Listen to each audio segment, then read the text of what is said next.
కుక్క చిన్నప్పటి నుంచి చూసింది. ఈరోజు మేము వేరే ఊరికి పోతుంటే మా వెంటనే వస్తుంది, మాకు పోనిస్తలేదు. కుక్క విశ్వాసం అంటారు కదా, అదే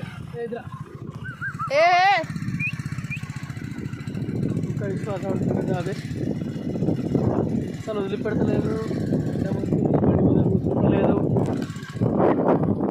వెంటనే వస్తుంది, ఇంటి దాకా తీసుకెళ్ళి వస్తుంది.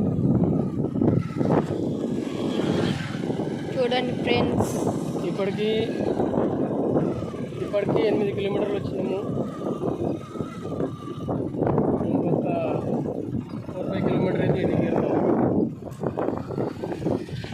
నాకు వదిలిపెడతలేదు అసలు, చిన్నగా ఉండేది మా అమ్మటి వరకు వస్తుంది. చూడండి, దానివల్ల మేము కూడా మెల్లగా పోతున్నాం. ఏం చేస్తాం.